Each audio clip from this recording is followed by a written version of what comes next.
भारत माता की जय। बोला बोला गुरु गोरक्षनाथ महाराज की जय। हर हर महादेव। शंभू शंभू। नमस्कार प्रणाम। गोड़ छू के हमारे भोजपुरिया समाज से हम सांसद रवि किशन शुक्ल अपन भोजपुरिया समाज से हमरे फैंस लोगन से हमरा के चाहे वाला लोगन से एगो निहोरा करे आयल बानी। निवेदन बा, सुनी का बाटे। जे कबो न रहल ऊ अब्बा, जे कबो न रहल ऊ अब्बा, यूपी में सब्बा, यूपी में सब्बा। योगी के सरकार बा, विकास के बहार बा, सड़कन के जाल बा, काम बेमिसाल बा। जे कबो न रहल ऊ अब्बा, यूपी में सब्बा, यूपी में सब्बा। अपराधी के जेल बा, बिजली रेलम रेल बा। अपराधी के जेल बा, बिजली रेलम रेल बा। करोना गईल हार बा हो, जे कबो न रहल ऊ अब्बा,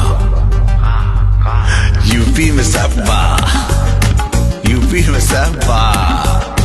मोदी योगी मेल बा, राशन अनखेल बा, निवेश जोरदार बा, बढ़ल रोजगार बा। पूरा देश यह कहता, पूरा उत्तर प्रदेश यह कहता, पूरा भारत यह कहता, मोदी जी के प्रेम में, मोदी जी के राष्ट्र प्रेम में पूरा देश यह कहता कि का यूपी में सब्बा। ए माई, यूपी में सब्बा। अयोध्या के शान बा, मंदिर निर्माण बा, दुनिया में भइले जय जय श्री राम बा, जय जय श्री राम बा। जे कबो न रहल ऊ अब्बा, यूपी में सब्बा, यूपी में सब्बा। एम्स में इलाज बा, गोरखपुर के नाम बा, पूर्वांचल एक्सप्रेस वे फर्टिलाइजर के काम बा हो। जय हो मोदी जी, जय हो महाराज जी। अरे कितना गिनाई भैया हो, कितना गिनाई, कितना गिनाई कि जीवन बदल गए उत्तर प्रदेश वाला लोगन के, जीवन बदल गए हमरे गांव देहात के, हमारे माई बहन बिटिया लोगन के, बच्चा लोगन के। एगो शिक्षा का केंद्र, ज्ञान का केंद्र बन गए उत्तर प्रदेश गोरखपुर। जे कबो न रहल ऊ अब्बा, जे कबो न रहल ऊ अब्बा, यूपी में सब्बा, यूपी में सब्बा। नल से पानी बा, विकास की कहानी बा।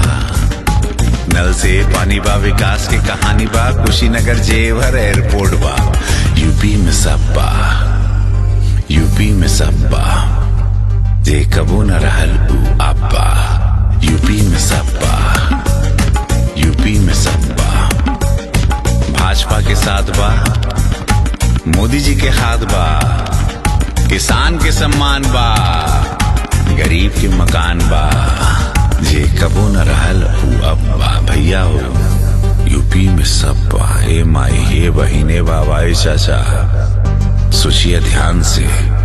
विकास और सुरक्षा, लॉ एंड ऑर्डर के साथ मुख्यमंत्री योगी महाराज जी एगो ऐसन नेता, एगो ऐसन लीडर, एगो ऐसन मुखिया जो निस्वार्थ त्यागी, एगो दाग, एगो कलंक, एगो करप्शन का दाग नहीं के, परिवार के लिए नहीं जनता के लिए जीने वाले नेता। पूरा उत्तर प्रदेश जिनका परिवार ऐसे पूज्य योगी महाराज जी चुने के बाहो, गलती मत करिया। इहो निहोरा बा सबसे। एगो राष्ट्र की पार्टी, गरीबों की पार्टी, भारतीय जनता पार्टी। मोदी योगी जिंदाबाद, हर हर महादेव। बाकी रेवा लोग समझदार बाड़ा। जे कबो न रहल ऊ अब्बा, यूपी में सब्बा, यूपी में सब्बा। मोदी योगी खेल बा, विकास रेलम रेल बा, राष्ट्र में प्रेम बा, तिरंगा के खातिर शान बा। जे कबो न रहल ऊ अब्बा, यूपी में सब्बा। ना साइकिल ना हाथी ना हाथ बा, ना साइकिल ना हाथी ना हाथ बा। बेर फिर यूपी में भैया हो योगी आदित्यनाथ बा। जे कबो न रहल ऊ अब्बा, यूपी में इतना कहब जिंदगी झंड बा, विरोधी लोगन कौने बात के घमंड बा।